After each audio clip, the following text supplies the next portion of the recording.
Yeah so I hope যে তোমরা আজকে যদি আমরা এটা এন্ড করে দিতে পারি, আমি এটা এন্ড করতে চাই আর লিঙ্কও করতে চাই না, বিকজ আমি অলরেডি নোটস প্রোভাইড করে দিয়েছি, আমি এটা লিঙ্কও দিয়ে দেবো এই প্রেজেন্টেশনে।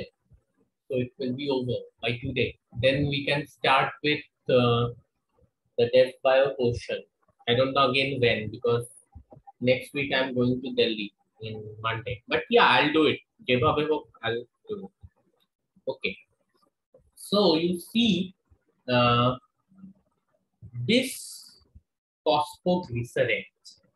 ঠিক আছে? It's a yeah. I hope it's visible to all of you. The presentation is visible to all of you. Yes, sir. Yeah, okay. So, this phosphoglycerate is a glycolytic intermediate. মানে glycolysis pathway তে ওটা একটা intermediate হিসেবে কাজ করে। Now you see the significance. যখন oxygen level সেলে কম থাকবে, হ্যাঁ, তখন কি গ্লাইকোলাইটিক ইন্টারমিডিয়েটের মাত্রা বেশি হবে না কম থাকবে? একটু আমায় বলো তো। অক্সিজেনের লেভেল যখন কোষের মধ্যে কম থাকবে, তখন কোনো একটা গ্লাইকোলাইসিসের পাথওয়েতে কোনো একটা পার্টিকুলার ইন্টারমিডিয়েট, সেটার মাত্রা বেশি থাকবে না কম থাকবে? কি মনে হয়? একটু মাথা কাটাও।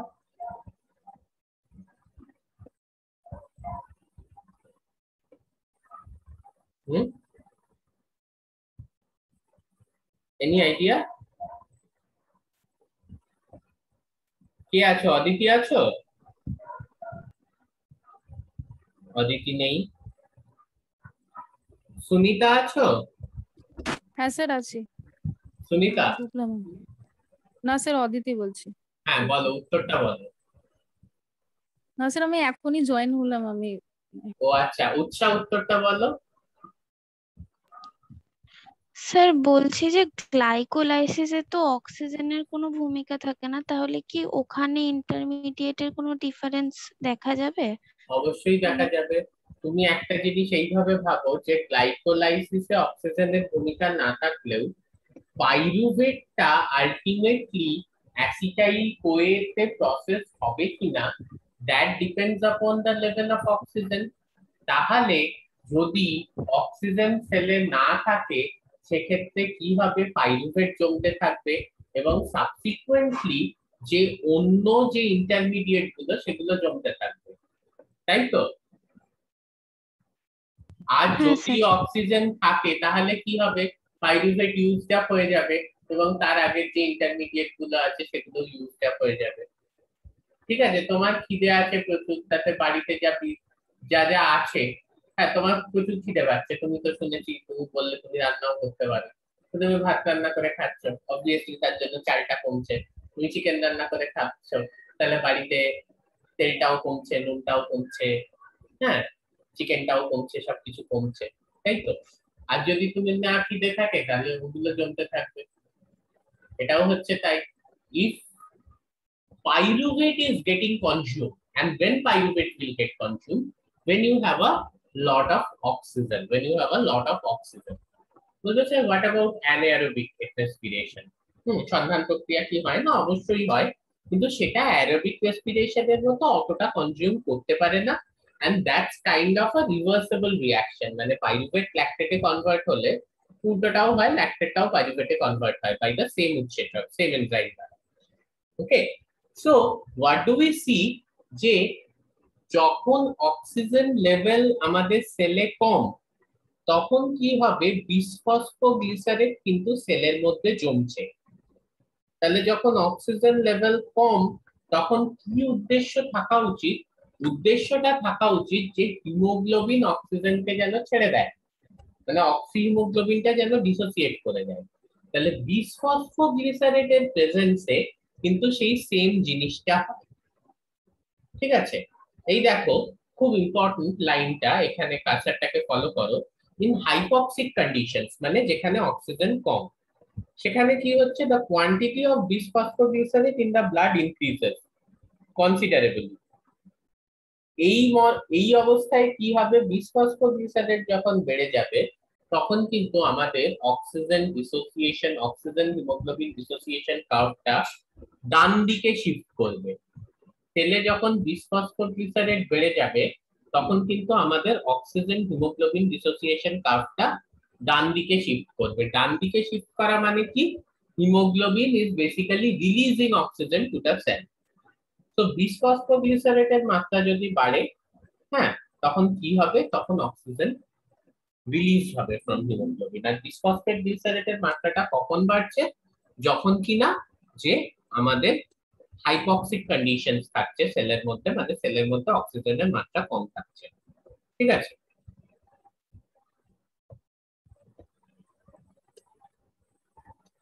ওকে। So let us see, let us go to the next slide. ঠিক আছে, এবার দেখো when we are exercising, আমরা যখন এক্সারসাইজ করছি, obviously when we are exercising আমাদের কিন্তু টেম্পারেচারটা বেড়ে যাচ্ছে, বডিতে হিটটা বেড়ে যাচ্ছে। ওকে, আর মাসলে তো বিশেষ করে দেখবে যে যখন এক্সারসাইজ করছো মাসলের জায়গাটা পুরো গরম হয়ে যাচ্ছে। তা এইটা হলে কি হচ্ছে, there is a increased delivery of oxygen to the muscles. Delivery by whom? Delivery by oxyhemoglobin. Okay, as well as there is a shift of the curve to the right. One of the predominant reasons for the shift of the curve to the right is during exercise there is a lot of carbon dioxide released by the muscles. Okay, a huge amount of carbon dioxide is released by the exercising muscles. Okay, so again carbon dioxide is released, it forms carbonic acid, hydrogen ion concentration increases, and subsequently there is a deoxygenation of hemoglobin. The oxyhemoglobin dissociates. Okay, and also the delivery is becomes faster, মানে যে রেটে অক্সিহেমোগ্লোবিন আর কি মাসলে নিয়ে যাচ্ছে অক্সিজেনটাকে, সেই delivery রেটটাও কিন্তু fast হয়ে যাচ্ছে। তো এই ফ্যাক্টরস গুলো কম্বাইন করে কি হচ্ছে, the shift of the curve to the right, মানে অক্সিজেন হিমোগ্লোবিন ডিসোসিয়েশন কার্ভটা রাইটে শিফট করছে। দেন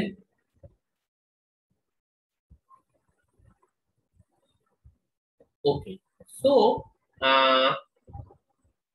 these are common things you know, আমি এর মধ্যে যাচ্ছি না।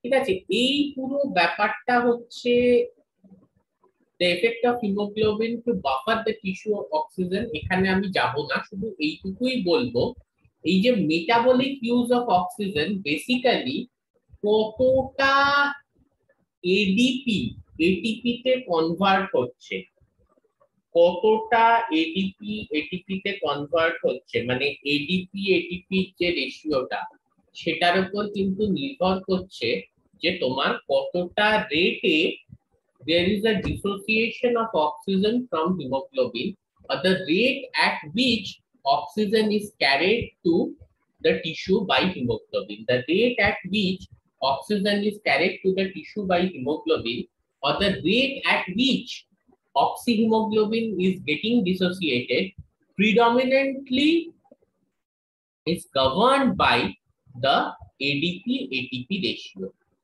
ঠিক আছে, তার মানে হচ্ছে যে এডিপি যদি বেশি থাকে তখন কিন্তু there will be a deoxygenation of hemoglobin বা oxyhemoglobin dissociates. Why?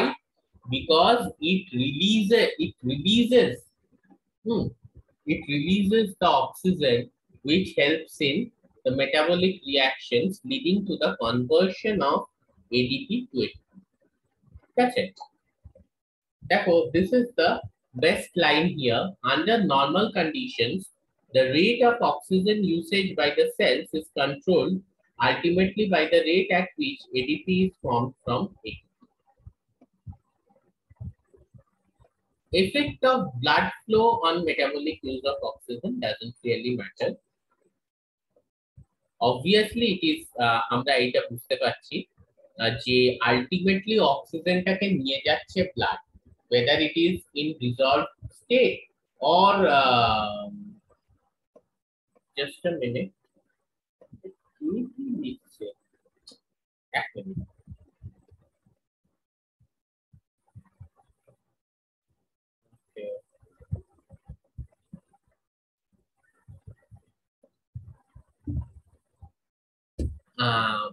sorry for the distraction, just to look at the picture. Yeah, so এই যে অক্সিজেনটাকে ব্লাড ক্যারি করে নিয়ে যাচ্ছে, who is carrying the oxygen? The oxygen is carrying either in the dissolved state within the plasma, or it is carried by the hemoglobin. ঠিক আছে, or it is carried by the hemoglobin. ঠিক আছে, both of this plasma or hemoglobin is a part of blood, whether hemoglobin is in RBC and plasma is the fluid material of the blood. তাহলে obviously blood flowটা যদি zero হয়ে যায়, তাহলে the amount of available oxygen ও কিন্তু zero হয়ে যাচ্ছে। ঠিক আছে, এখানে দেখো the total amount of oxygen available for use in any given tissue, ঠিক আছে, টিস্যু কতটা ইউজ করছে দুটো ফ্যাক্টরের উপর নির্ভর করবে। একটা হচ্ছে quantity of oxygen that can be transported to the tissue in 100 ml or whatever volume of blood, আরেকটা হচ্ছে রেট অফ ব্লাড ফ্লো, মানে একটা নির্দিষ্ট ভলিউম অফ ব্লাড কতটা অক্সিজেন ক্যারি করতে পারছে, আর দ্বিতীয়টা হচ্ছে rate of blood flow. Usually প্রথমটা তো ইনক্রিজ করা যায় না, কারণ ওটা হচ্ছে ভগবান দত্ত, তোমার যা হিমোগ্লোবিন আছে অ্যাকর্ডিংলি ক্যারি করা যাবে। মানে the quantity of oxygen that can be transported to the tissue in 100 ml of blood is predominantly determined by যে তোমার ব্লাডে কত হিমোগ্লোবিন আছে। কালকে আমার গলা শোনা যাচ্ছে তো? ইন্টারনেট কানেকশন আনস্টেবল দেখাচ্ছে। আমার গলা শোনা যাচ্ছে তো? ইন্টারনেট কানেকশন আনস্টেবল দেখাচ্ছিল। ওকে, তাহলে কালকে অদিতি বলল যে ওর ব্লাডে হিমোগ্লোবিন কম, 8.5 না কত একটা বললো। তাহলে ডেফিনেটলি যে ওর 100 ml ব্লাড যতটা হিমোগ্লোবিন ক্যারি করতে পারছে, ঠিক আছে, অবশ্যই আমার হিমোগ্লোবিন যদি 16 হয়, তাহলে আমার 100 ml ব্লাড কিন্তু তার থেকে অনেকটা বেশি অক্সিজেন ক্যারি করতে পারবে। ওর 100 ml ব্লাড যতটা অক্সিজেন ক্যারি করতে পারবে 8.5 এর হিমোগ্লোবিন, তো আমার 100 ml ব্লাড কিন্তু প্রায় তার ডাবল হিমোগ্লোবিন ক্যারি করতে পারবে, এই অক্সিজেন ক্যারি করতে পারবে, সরি, বিকজ অফ এই হিমোগ্লোবিন অ্যামাউন্ট। এবার আরেকটা হচ্ছে রেট অফ ব্লাড ফ্লো, এবার সেইটা আমি জানি না, মেবি এটা হয়তো অনেকেরই বেশি হবে, because she is young, much younger than me. So এটা কার্ডিয়াক আউটপুটের উপর ডিপেন্ড করে। আমরা জানি as we grow old, not of my age, but certainly if somebody is like 60 or 60 plus, আস্তে আস্তে দেখবে যে এই যে কার্ডিয়াক আউটপুটটা কিন্তু কমতে থাকে। পাম্প করে যতটা ব্লাড যাচ্ছে প্লাস যে ও একবারে পাম্প করলে যতটা ব্লাড যাচ্ছে plus the number of times per মিনিটে হার্টটা পাম্প করছে আর কি ব্লাড, হ্যাঁ, number of times 70 or 72 times pump করছে এবং প্রত্যেকবার 70 ml যাচ্ছে। So this decreases with age. again I said for athlete this increases. Yeah, এখন তোমরা কেউ পালস অক্সিমিটার ইউজ করেছো?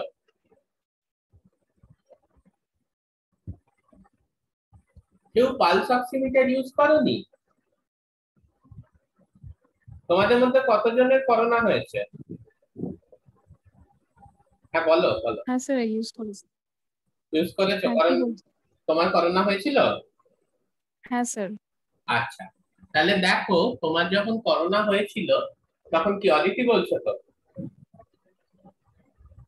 অদিতির হয়েছিল তো? হ্যাঁ স্যার। আরে এতে ভয়, এতে কিছু কিছু নেই, এর জন্য তোমাকে কেউ অস্ট্রাসাইজ করবে না, it's nothing but a disease. ঠিক আছে, এইটা নিয়ে আমি টেলিং অল অফ ইউ, এইটা নিয়ে কিন্তু লজ্জা পাওয়া বা ইয়ে করার কোনো ব্যাপার নেই। ঠিক আছে, COVID-19 is just a disease, এটা আমাদের যে কারুর হতে পারে। ওকে, ফলে কারুর হলে তার থেকে আমরা দূরে থাকবো এরকম একদমই করো না। দিস ইজ মানে কি বলবো, this is a very bad kind of behaviour, যেটা হয়তো অনেক লোকের মধ্যেই আমি দেখি, but you people being students of biotechnology shouldn't practise it at all. তাহলে তোমার যখন করোনা হয়েছিল তখন তোমার ইয়ের লেভেলটা কত ছিল, অক্সিজেন স্যাচুরেশন কত ছিল পালস অক্সিমিটারে? স্যার মাঝে মাঝে মানে 90 এর নিচে চলে যেত, 85 অ্যারাউন্ড এরকম খানিক চলে যেত, 90 এর কাছাকাছি। কত সিভিয়ার করোনা হয়েছিল এত ইয়াং এজে? হ্যাঁ স্যার, আমার মানে যথেষ্ট মার হয়েছে, মানে আমি 14 দিন পুরো বাড়িতে পড়েছিলাম, তো মানে ওরকমই তো মানে 80 না 85 অ্যাবাভ এরকম থাকতো। দ্যাটস ভেরি লেস, কারণ আমার বাবা মা দুজনের হয়েছিল 90, 89, 90, 91, মানে 90 এর নিচে জব করেছে কখনো আমি দেখিনি। ঠিক আছে, হুম আর তারপর ওই মেশিনটাকে তো নিয়ে আমি হাসাহাসি করি। আমার এই আঙুলে একটা রিডিং দেয়, পাশের আঙুলে আরেকটা রিডিং দেয়, তার পাশের আঙুলে আরেকটা রিডিং দেয়। এনিওয়ে, তো যাই হোক, হ্যাঁ তো সে যখন ঠিক হলো তখন 98 99 এরকম দেখাতো সবসময়, মানে হ্যাঁ হ্যাঁ, মাঝে মাঝে 100ও রিচ করে যেত। আচ্ছা। So you see the what is happening, তার মানে কি হচ্ছে যে তুমি তুমি এই যে 98 99 দেখাতো, বা তুমি যে বলছো 90 বা তার কমে চলে গেছে, এটা অ্যাকচুয়ালি তুমি কি দেখছে তুমি কি জানো? ব্লাড PO2 লেভেল, মানে পার্শিয়াল প্রেসার টু অক্সিজেনে। তাহলে সেটা পার্সেন্টেজে কি করে দেখাচ্ছে? তুমি তো এক্ষুনি পার্সেন্টেজ বলছিলে বোধহয় আমাকে, না?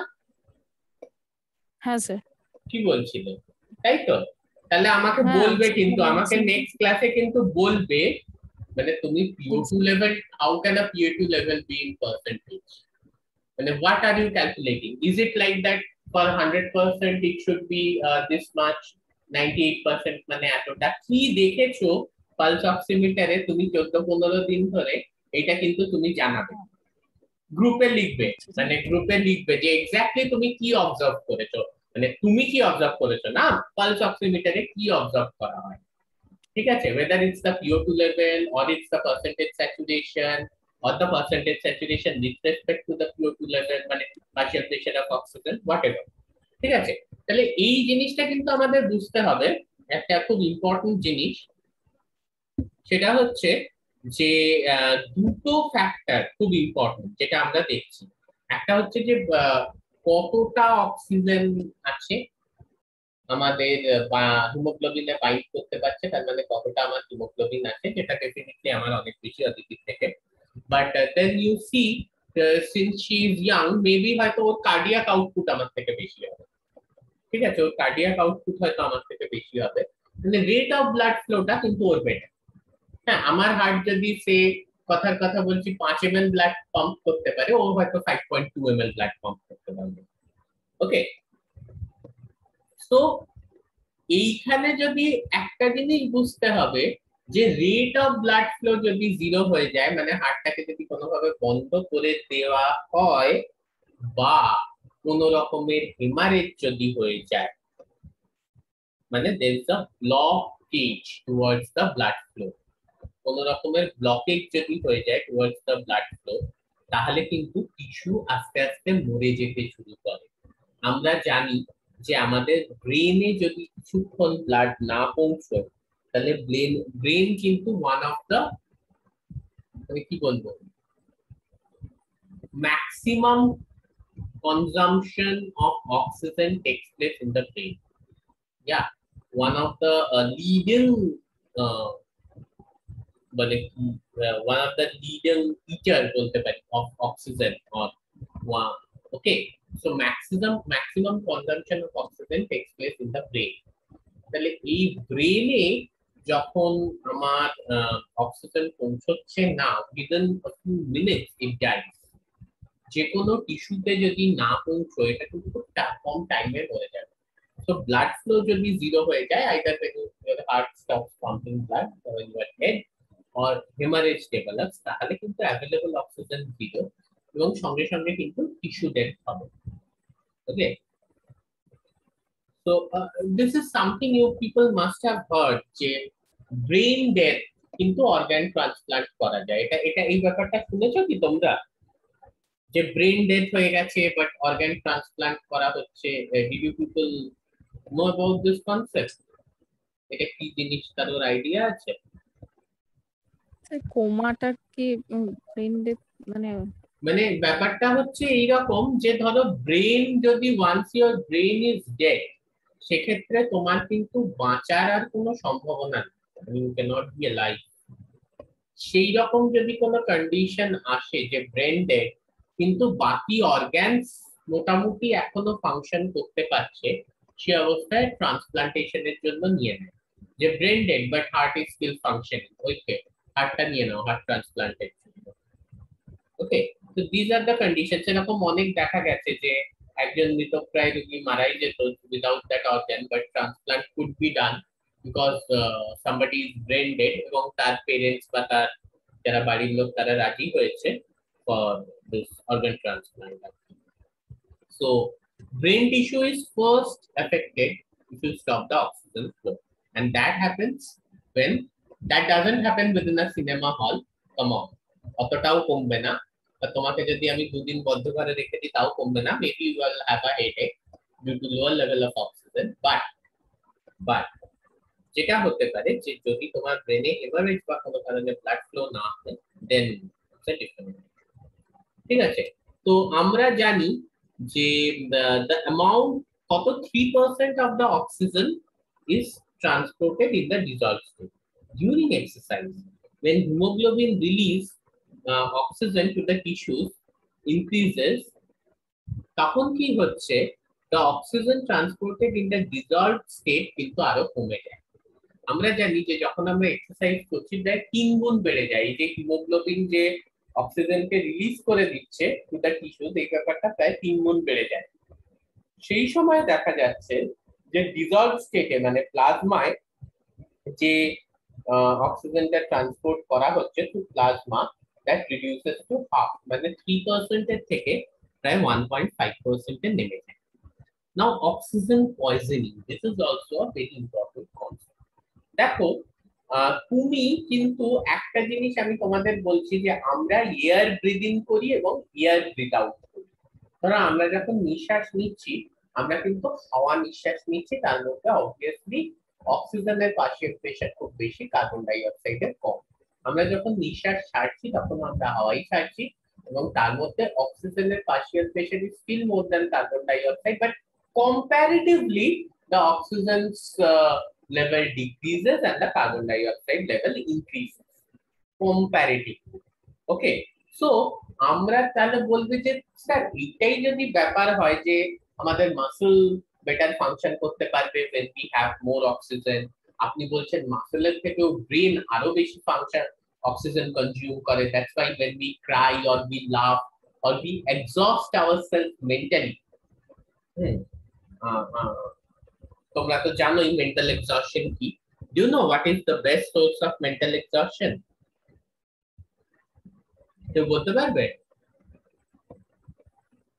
এই ক্রাইং লাফিং এর থেকেও best source? Do you have any idea? কে বলবে? উৎসাহ, any idea?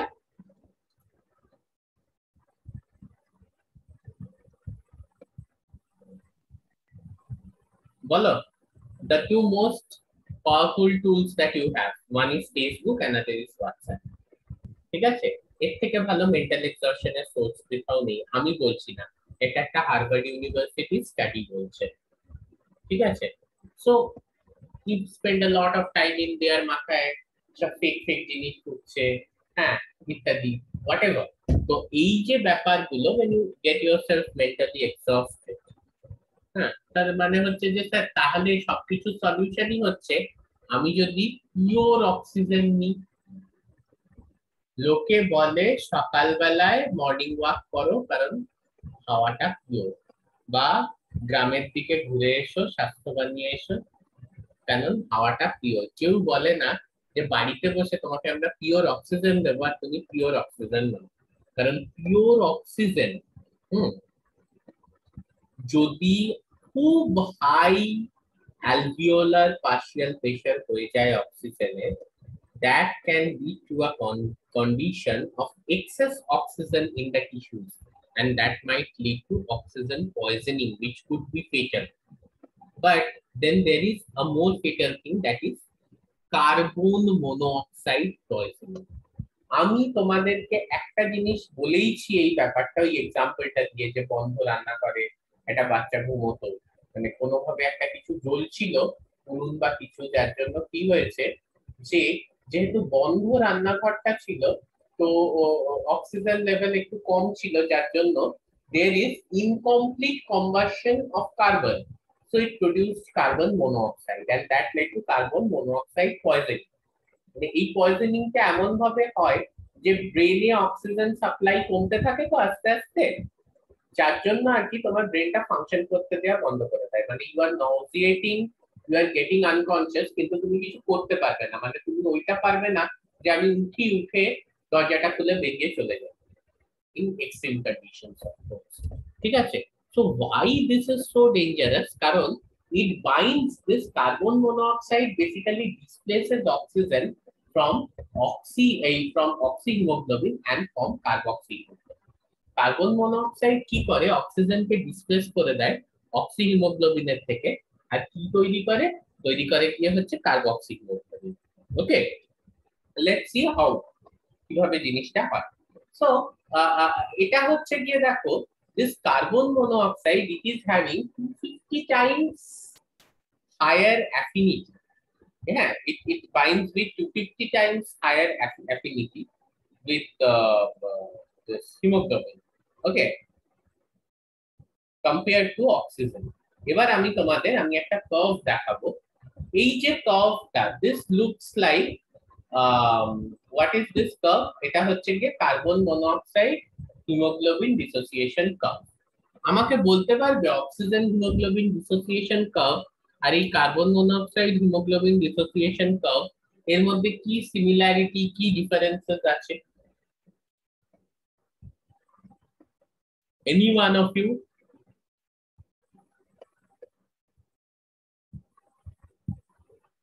The oxygen hemoglobin dissociation curve আর carbon monoxide hemoglobin dissociation curve এর মধ্যে কি সিমিলারিটিজ ডিফারেন্সেস আছে, কে বলবে আমাকে?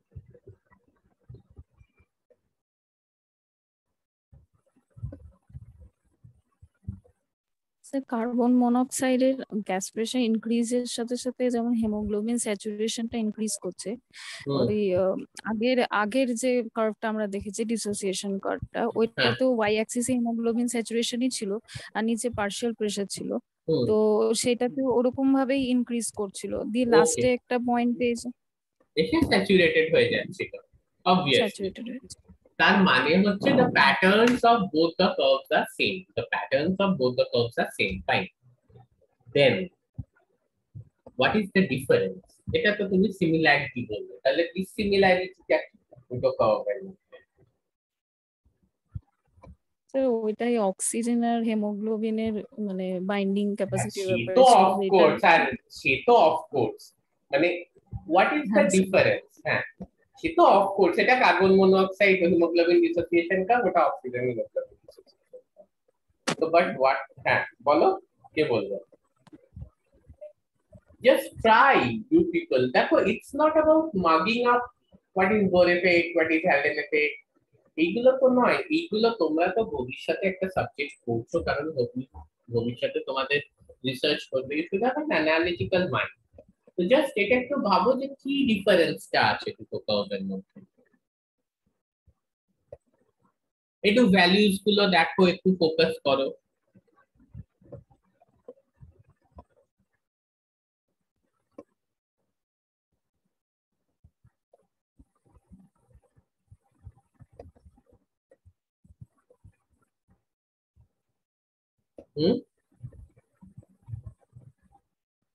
উৎসাহ স্যার বলছি কম পার্শিয়াল প্রেসারেও এটা খুব সহজেই বাইন্ড করছে অনেকটা পরিমাণ হিমোগ্লোবিনের সাথে, দেখা যাচ্ছে ওখানে প্রায় 90, 100, 105 এই পার্শিয়াল প্রেসারে 100% স্যাচুরেশন হচ্ছিল, ভেরি গুড, মানে 90 থেকে 95 থেকে 105 এই রকম জায়গায়, এরকম of mercury partial pressure 95 to 105 ও 100% স্যাচুরেশন হচ্ছিল। তো এখানে দেখো 0.4 অফ মার্কারিতে কিন্তু ও কিন্তু প্রায় 100% স্যাচুরেশনের কাছাকাছি চলে গেছে। তার মানে কি? তার মানে হচ্ছে যে রুমটায় বাচ্চাটা ঘুমোচ্ছিল, যে রান্নাঘরটায়, তাতে যদি মিনিমাম মাত্রা কার্বন মনোঅক্সাইডও তৈরি হয়, তাহলেও কিন্তু সেটা অক্সিজেন যেটা বাচ্চাটার হিমোগ্লোবিনের সাথে বাউন্ড আছে সেটাকে ডিসপ্লেস করে দিতে পারে, ঠিক আছে। মিনিমাম মাত্রায় কার্বন মনোঅক্সাইডও যদি তৈরি হয়, সেটা কিন্তু যে অক্সিজেনটা যেটা বাউন্ড আছে হিমোগ্লোবিনের সাথে সেটাকে ডিসোসিয়েট করে দিয়ে কার্বক্সি হিমোগ্লোবিন তৈরি করতে পারে। বিকজ ইউ সি ওইটা যে কাজটা 100% স্যাচুরেশনটা 100 mm এর অ্যারাউন্ড করছিল, এটা সেটা 0.4 mm এর অ্যারাউন্ড করছে। ওকে, so the take home message is minimum amount of carbon monoxide is also harmful for your proper physiological function. ঠিক আছে, এইখানে দেখো the curve is almost identical to the oxygen hemoglobin dissociation curve যেটা অদিতি বলেছে, except that carbon monoxide partial pressure at a level of 1/250 of those oxygen hemoglobin dissociation curve, মানে ওটার 100 এটার 0.4, মানে এর কিন্তু 250 গুণ অ্যাফিনিটি বেশি আছে towards hemoglobin. You got this concept? যার জন্য যেটা বলা যাচ্ছে যে এইখানে দেখা যাচ্ছে যে মোটামুটি যদি 0.6 mm Hg 0.6 mm মার্কারি এই পার্শিয়াল প্রেসার থাকে কার্বন মনোঅক্সাইডের, দ্যাট ইজ লিথাল, মানে you will die. Okay, so this is very dangerous. তাহলে এটা ট্রিটমেন্ট কি? এটা ট্রিটমেন্টটা হচ্ছে, দেখো this is kind of a competitive binding. Competitive binding, দুজনের মধ্যে কম্পিটিশন হচ্ছে, একজনের মাত্রা প্রচুর বেশি অক্সিজেনের কিন্তু বাইন্ডিং অ্যাফিনিটি কম। অন্যদিকে যদি আমি কার্বন মনোঅক্সাইড দেখি তাহলে তার মাত্রা কম কিন্তু তার বাইন্ডিং অ্যাফিনিটি বেশি। তাহলে এইখানে চলছে গিয়ে হচ্ছে কম্পিটিশনটা। ঠিক আছে, তো অবভিয়াসলি যেটা আমাদের করতে হবে, আমরা যদি প্রচুর মাত্রায় পিওর অক্সিজেন সাপ্লাই করি তাহলে কি হবে, আস্তে আস্তে ও যে কার্বন মনোঅক্সাইডটা হিমোগ্লোবিনের সাথে বাইট করে আছে সেটাকে রিপ্লেস করে দেবে। Just competitive, simply competitive. আমরা যদি প্রচুর মাত্রায় পিওর অক্সিজেন সাপ্লাই করি তাহলে যে কার্বন মনোঅক্সাইডটা হিমোগ্লোবিনের সাথে বাউন্ড অবস্থায় আছে say that will be replaced. So this is kind of a competitive replacement. বোঝা যাচ্ছে ব্যাপারটা? Hope it's clear. Okay. Now let us come to the transport of carbon dioxide in blood. ঠিক আছে, very easy. দুটো ব্যাপারে তো খুব সহজ। একটা হচ্ছে যে আমাদের এখানে খেয়াল রাখতে হবে 7% of carbon dioxide is dissolved in plasma. 7% carbon dioxide প্লাজমায় ডিসলভ করা থাকে। ঠিক আছে, ফাইন।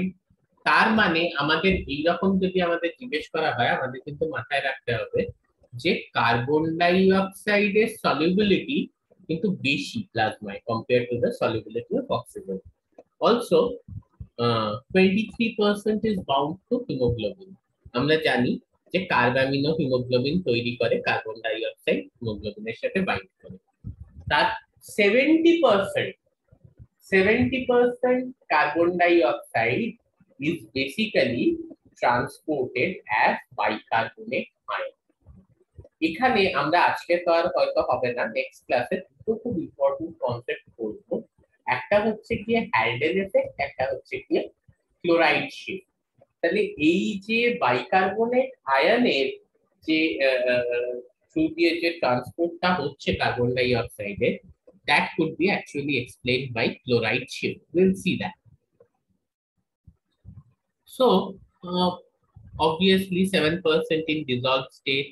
ঠিক আছে, এইবারে এখানে আমরা দেখি যে বাইকার্বনেট আয়নের যে ব্যাপারটা আমি কিন্তু তোমাদেরকে বলছিলাম, সেটা হচ্ছে CO2 plus H2O H2CO3 carbonic acid. এবার এই carbonic অ্যাসিডটা again it dissociates into H plus হবে এখানে plus HCO3 minus. So this HCO3 minus is the bicarbonate ion. ঠিক আছে, এইবারে ব্যাপার হচ্ছে নাও only problem here is যে এই বাইকার্বনেট আয়নটা কিন্তু একটা চার্জড আয়ন, মানে it's a negatively charged ion. তাহলে CO2 টা ওয়াটারের সাথে কম্বাইন করে কার্বনিক অ্যাসিড তৈরি করলো in presence of the enzyme carbonic anhydrate, Again, this carbonic acid dissociates into H plus আর HCO3 minus. দুটো ব্যাপার হচ্ছে, একটা হচ্ছে this H plus এটাকে কোয়েঞ্চ করার জন্য কেউ দরকার, কারণ আমরা ওইভাবে H plus কে সেলে বাড়তে দিতে পারি না। H plus কে যদি আমরা সেলে বাড়তে দিই তাহলে কি সমস্যা হবে এটাও কেউ জানে না। H plus pH টা পাল্টে যাবে, অ্যাসিডিক pH হয়ে যাবে pH টা।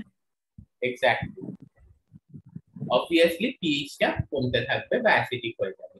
So it has to be quenched, and this quenching is done by hemoglobin. So hemoglobin reacts with H plus to form HHB or reduced hemoglobin, because it quenches this H plus. Next, HCO3 minus. Now this is a charged ion.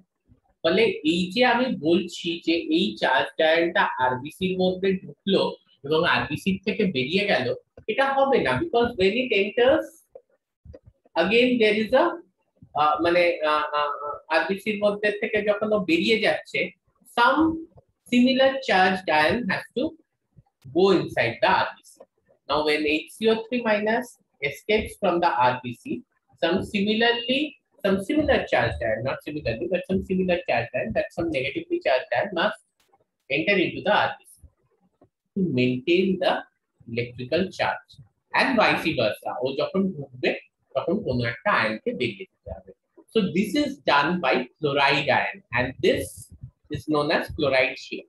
কোথায় কি হচ্ছে, কোন জায়গায় কি হচ্ছে, আমরা next ক্লাসে দেখব। Till then যা পড়িয়েছি, যা মেটেরিয়াল দিয়েছি, এগুলো তোমরা পড়তে থাকো। Don't worry.